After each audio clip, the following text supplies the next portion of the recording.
अगर आपके पास पैसे हैं और उन पैसों को अगर आप लॉन्ग टर्म के लिए इन्वेस्टमेंट करने के बारे में सोच रहे हैं, चाहे स्टॉक मार्केट के अंदर हो या फिर म्यूचुअल फंड के अंदर हो, तो ऑफ कोर्स आप बिल्कुल ही राइट वीडियो पर है, क्योंकि आज की इस वीडियो में हम बात करेंगे कि इंडिया के अंदर ऐसे 5 सेक्टर्स हैं जहां पर आने वाले 4 से 5 सालों के अंदर अच्छी खासी ग्रोथ देखने को मिल सकता है। पैसे अगर आप लगाते हैं तो यहां पर आपका पैसा अच्छा खासा ग्रो कर जाएगा, क्योंकि यहां पर ग्रोथ की बहुत ही ज्यादा पॉसिबिलिटी है।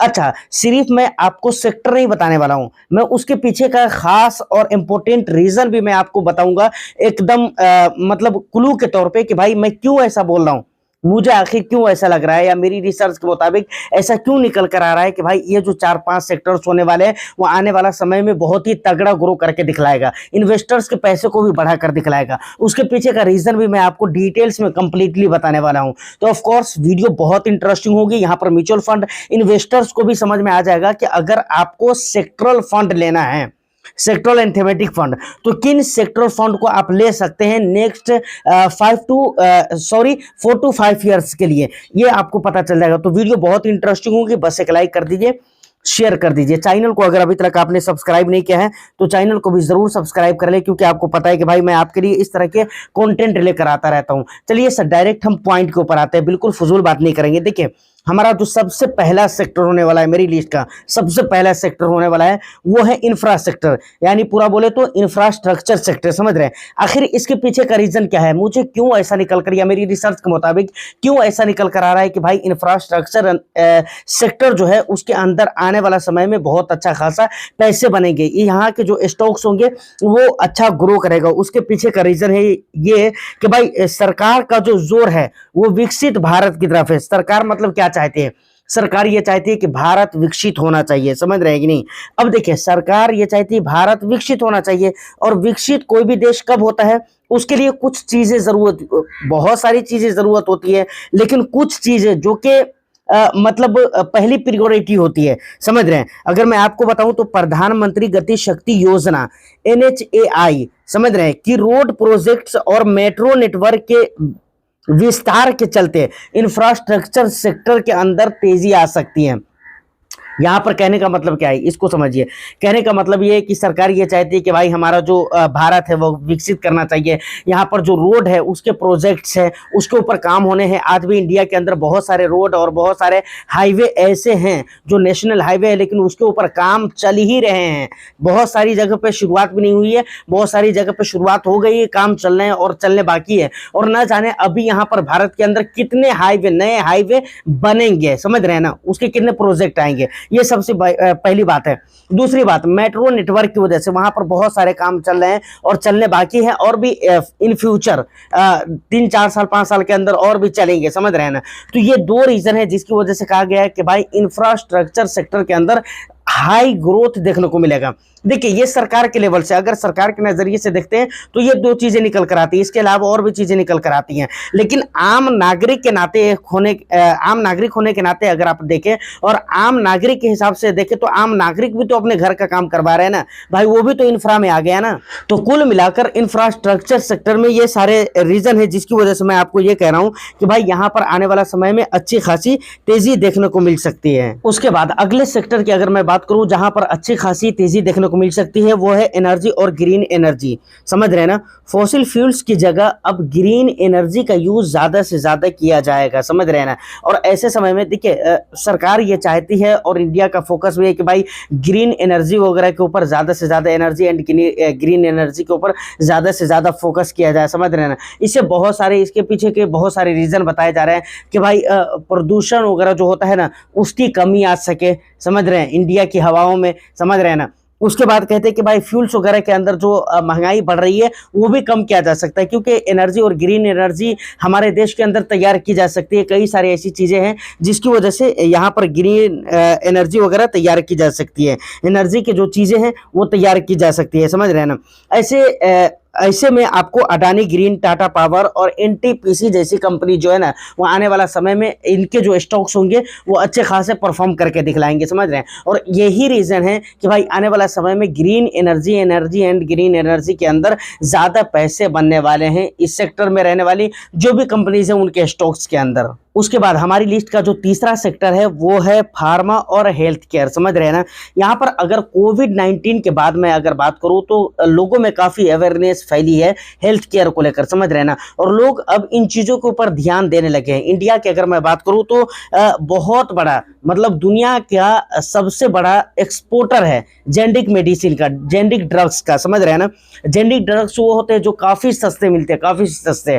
तो ऐसे में सन फार्मा जैसी जो कंपनी है, डॉक्टर रेड्डी जैसी कंपनी है, उसके बाद सिप्ला हो गई, इस तरह के जो भी कंपनीज हैं इनके स्टॉक्स अच्छे खासे परफॉर्म करेंगे, यहाँ पर पैसे बनेंगे। उसके बाद एक चीज़ खास और भी है इस चीज़ के साथ कि यहाँ पर जो है ना निवेशक हेल्थ केयर इंफ्रास्ट्रक्चर और मेडिकल रिसर्च में भी काफ़ी ज़्यादा लोग पैसे निवेश कर रहे हैं, क्योंकि लोगों का अब विश्वास बढ़ रहा है इसकी तरफ कि नहीं, आने वाला समय में कभी भी कुछ भी मुसीबतें आ सकती है। जैसे कि कोविड-19 के बारे में कोई नहीं जानता था, लेकिन आ गई और दुनिया को दहला कर रख दिया। ऐसे समय में जहां पर हॉस्पिटल के अंदर बेड की कमी थी, हॉस्पिटल की कमी पड़ गई थी, हॉस्पिटल के अंदर बेड की कमी पड़ गई थी, वेंटिलेटर की कमी पड़ गई थी। आप सोच कर देखिए वो कैसा समय था। तो इंडिया के लोगों ने और दुनिया भर के लोगों ने इन चीजों को देखा है, खासतौर से इंडिया के लोगों ने इन चीजों को देखा है। इसलिए अब इंडिया के अंदर इस सेक्टर के अंदर यानी हेल्थ केयर और फार्मा के अंदर अच्छी खासी पॉसिबिलिटी बनती है कि भाई यहाँ पर ग्रोथ होंगे। इसीलिए यहाँ पर पैसे लगाने का सीधा सीधा मतलब होता है कि भाई ग्रोथ को हाथों से पकड़ लेना।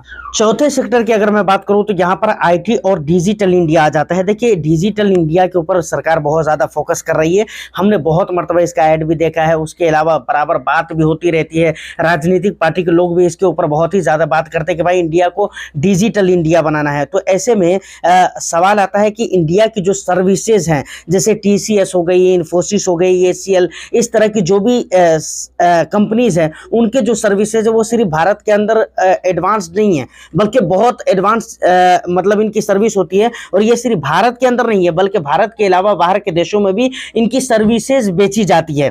तो ऐसे में इनके सर्विसेज की डिमांड और भी ज्यादा बढ़ेगी, खुद हमारे भारत के अंदर बढ़ेगी, क्योंकि जैसे ही इंडिया को डिजिटल इंडिया बनाने की बात आएगी तो वहां पर AI, क्लाउड कंप्यूटिंग और साइबर सिक्योरिटी वगैरह की एडवांस लेवल की जरूरत पड़ने वाली है। इन चीजों की जरूरत मतलब एडवांस लेवल पर पड़ने वाली है। तो डिजिटल इंडिया मिशन और स्टार्टअप बूम के चलते यहाँ पर तेजी देखने को मिलेगी आने वाले 4 से 5 सालों के भीतर भीतर। उसके बाद हमारी लिस्ट में जो 5वें नंबर पे है वो है FMCG और कंजप्शन सेक्टर। समझ रहे हैं ना, देखिए मिडिल क्लास के जहां पर कुछ ना कुछ इनकम बढ़ रहे हैं, जबकि ऐसा भी है कि बहुत सारे लोग कह रहे हैं कि भाई मिडिल क्लास और जो गरीब तबके के लोग हैं उनकी इनकम नहीं बढ़ रही है, जो अमीर है वो अमीर होते जा रहे हैं, जो गरीब है गरीब होते जा रहे हैं।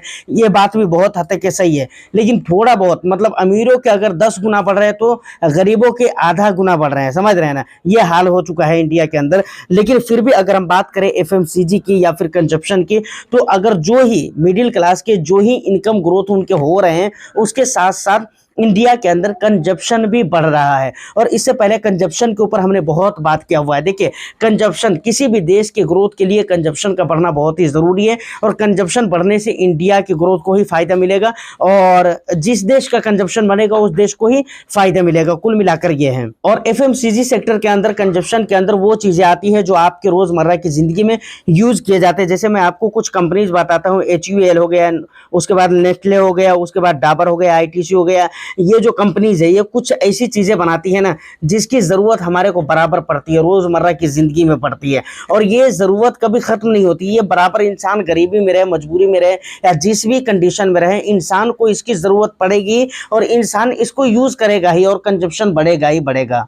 तो ये खास रीजन है जिसकी वजह से इस सेक्टर के अंदर तेजी आने की उम्मीद है। टोटल मैंने आपको 5 सेक्टर बताए। सबसे पहले नंबर पे इंफ्रास्ट्रक्चर सेक्टर हो गया, उसके बाद ग्रीन एनर्जी हो गया, हेल्थ केयर हो गया, IT हो गया, और उसके बाद FMCG हो गया। ये टोटल 5 ऐसे सेक्टर्स है जहां पर अगर आप निवेश करते हैं तो आने वाले समय में 100% मैं कहता हूं कि आपके अच्छे खासे पैसे बनेंगे। अब यहाँ पर निवेश के जो तरीके रहने वाले हैं ना वो बराबर आप मान कर चले कि भाई अभी जो मार्केट का सिचुएशन है, अगर अभी आप निवेश करते हैं तो मैं ये कहूंगा कि SIP के जरिए अगर आप निवेश करते हैं तो ये आपके लिए ज्यादा फायदेमंद साबित हो सकता है, क्योंकि इससे एक तो ये होगा कि भाई आपका रिस्क रिड्यूस हो जाएगा और मार्केट के मल्टीपल लेवल्स पे आपके इन्वेस्टमेंट हो जाएंगे। तो कॉस्ट एवरेजिंग का फायदा भी आपको मिल जाएगा। देखिए ये 4 से 5 सेक्टर मुझे ऐसे लगा जिसके पीछे मुझे खास और मजबूत रीजन मिला है, जिसकी वजह से मैंने आपको बताया कि भाई यहाँ पर ग्रोथ होंगे आने वाले 4 से 5 सालों के अंदर।